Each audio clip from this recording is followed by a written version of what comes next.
अस्सलामुअलैकुम। बुलेटिन में खुशामदीद। मैं हूँ शाहज़ेब अहमद और मैं हूँ सिद्रा मीर। बुलेटिन का आगाज होगा बड़ी खबर से। No mask no service. Asad Umar की ज़ेर सदारत national command and control centre के इजलास में सख्त SOPs के साथ लॉकडाउन में नरमी की सिफारिश की गई है। असद उमर का कहना है कि मार्केट्स में नो मास्क नो सर्विस की पॉलिसी पर अमल दरामद होगा।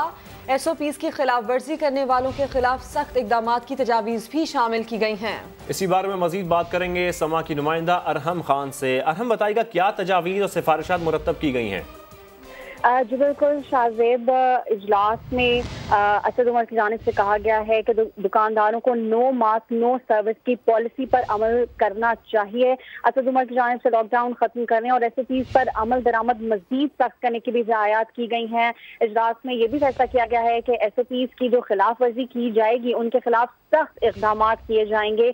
और NCOC की जानिब से वबा के साथ जीने की शॉर्ट टर्म और लॉन्ग टर्म पॉलिसीज पर भी काम जारी है। असद उमर की जानिब से वबा के हवाले से हुकूमती इक़दामात पर अवाम में आगाही मजीद तेज करने की भी हिदायत की गई है। और डॉक्टर जफर मिर्जा ने यह भी कहा है कि हम जो है नई भर्तियां डॉक्टर्स की और पैरामेडिक स्टाफ की भी जल्द करने जा रहे हैं। और सूरत हाल से निपटने के लिए जो मेडिकल के आखिरी साल के स्टूडेंट्स हैं, यंग डॉक्टर्स हैं, हाउस जॉब करने वाले डॉक्टर्स हैं, उनको भी मुतहरिक किया जा रहा है।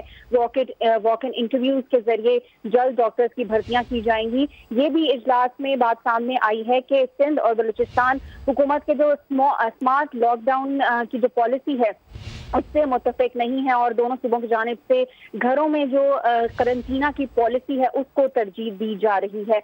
कल कौमी राब्ता कमेटी का भी इजलास होगा। वज़ीर आज़म इमरान खान की सरबराही में तो सिफारिशात तरतीब दे दी गई हैं और ये तमाम सिफारिशात कल होने वाले इजलास में भी रखी जाएगी और हतमी फैसला वज़ीर आज़म ही करेंगे कि मुल्क में लॉकडाउन में नरमी की जाएगी या स्मार्ट लॉकडाउन की पॉलिसी पर ही अमल दरामद किया जाएगा। जी अच्छा, बताइएगा ये पॉलिसीज किस किस्म की होगी? कुछ इस हवाले से बताया गया है कि जैसे कि कहा जा रहा है कि वबा के साथ जीने की पॉलिसियों पर काम जारी है।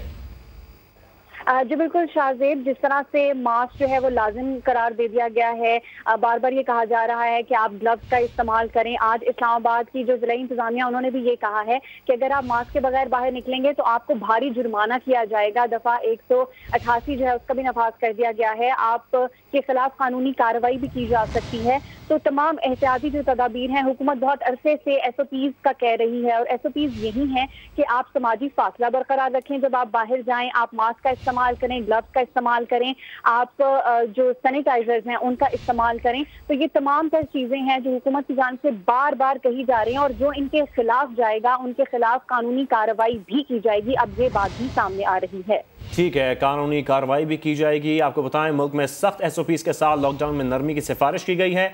असद उमर की ज़ेर सदारत national command and control centre में इजलास हुआ। नो मास्क नो सर्विस की पॉलिसी पर अमल दरामद यकीनी बनाने की सिफारिश की गई है। अरहम खान, आपका बहुत शुक्रिया।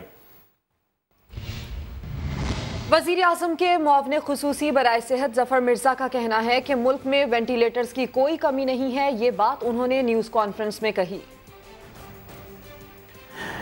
यहाँ मैं एक अहम नुक्ता आपके सामने रखना चाहता हूँ और वो ये है कि पाकिस्तान में मुख्तलिफ़ तरह की ख़बरें चलती हैं कि पाकिस्तान का जो हेल्थ केयर सिस्टम है वो अपनी हदों को छू रहा है।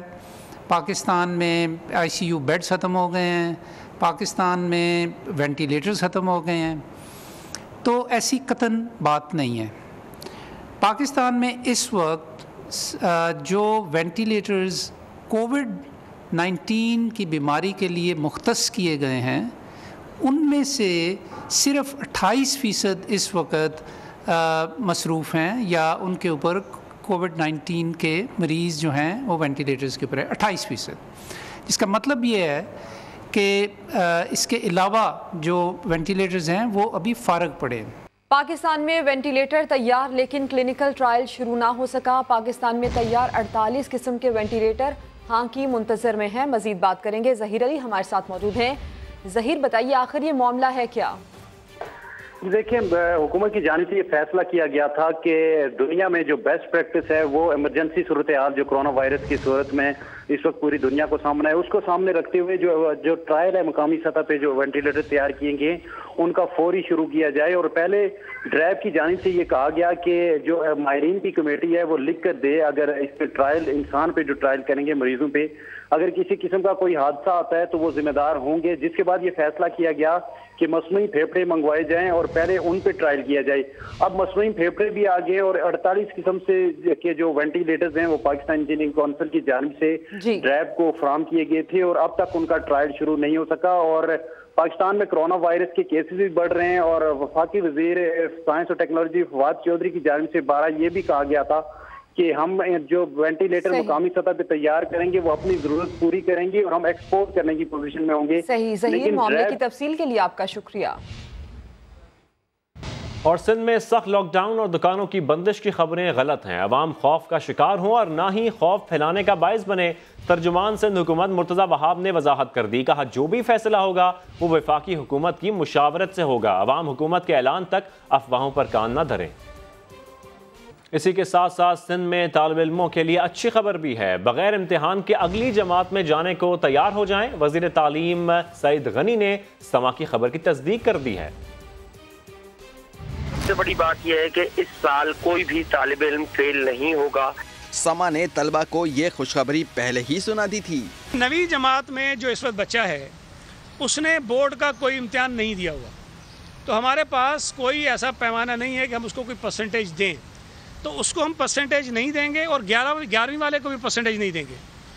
वो प्रोमोट हो जाएंगे अगली क्लास में। 9वीं वाला 10वीं में जाएगा, 11वीं वाला 12वीं में जाएगा, बगैर नंबर्स के बगैर परसेंटेज के जाएगा और वो पास हो जाएगा, प्रोमोट हो जाएगा, पास भी नहीं बल्कि प्रोमोट हो जाएगा अगली क्लास में। 10वीं और 12वीं जमात के तलबा को किस बुनियाद पर प्रमोट किया जाएगा, सईद गनी ने ये भी समझाया। जब वो 10वीं का इम्तिहान देगा अगले बरस और 12वीं का इम्तिहान देगा अगले बरस, तो जो अगले बरस इनकी परसेंटेज आएगी वो हम अज्यूम करेंगे दोनों बरसों की, 9वीं की और 10वीं की और 11वीं और 12वीं की। तो ये इस तरह से होगा।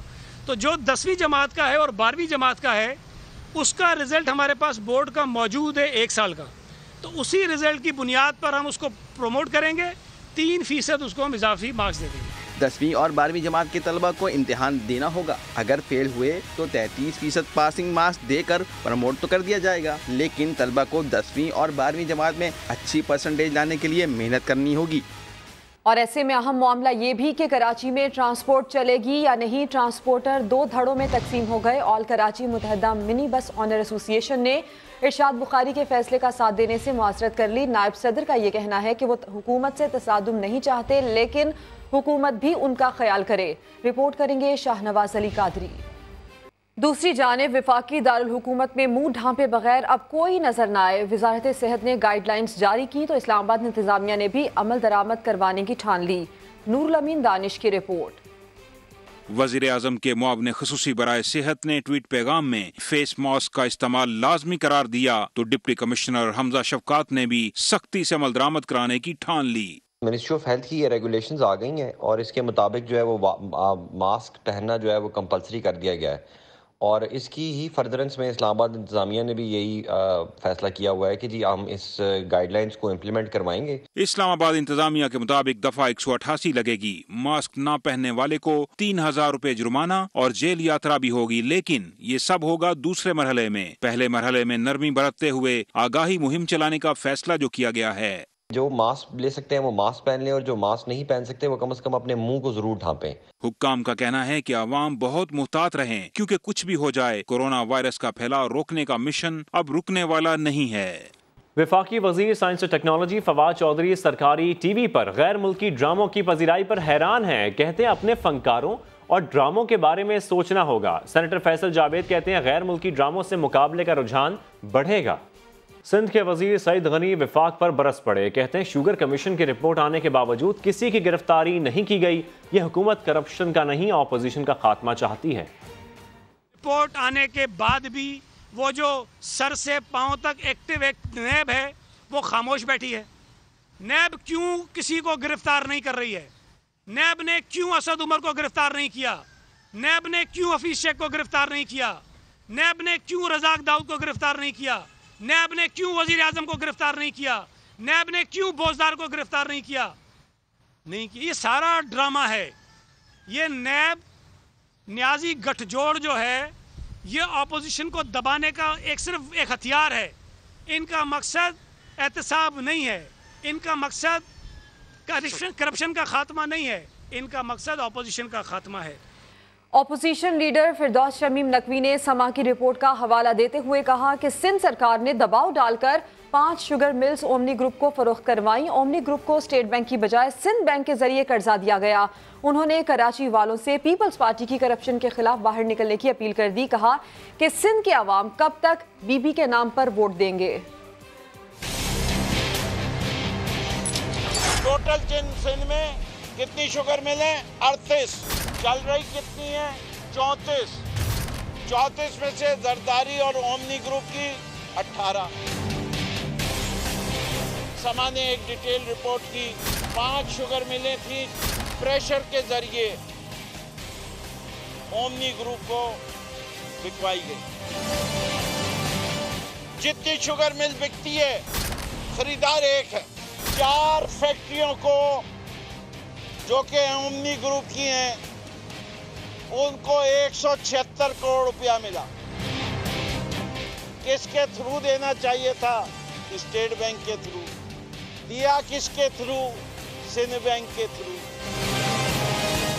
ओमनी ग्रुप के कर्जों के इजाफे का ग्राफ 5.5 बिलियन, उससे आज 53 बिलियन हो गया 10 साल में कर्जा।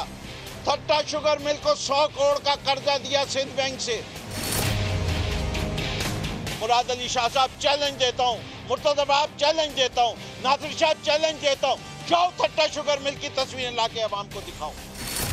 कराची वालों खुदा के वास्ते अब तो निकलो। कब तक तुम मुराद अली शाह जैसे लोगों को बर्दाश्त करते रहोगे? कब तक बीबी के नाम के ऊपर वोट दोगे? वादा रोटी कपड़ा मकान कर दिया भूखे नंगे अवाम। फिल वक्त इतना ही, और खबर के लिए विजिट कीजिए हमारी वेबसाइट sama.tv। इसके अलावा आप हमें फेसबुक और ट्विटर पर भी ज्वाइन कर सकते हैं। एक ब्रेक के बाद होंगी हेडलाइंस, देखते रहिए समा।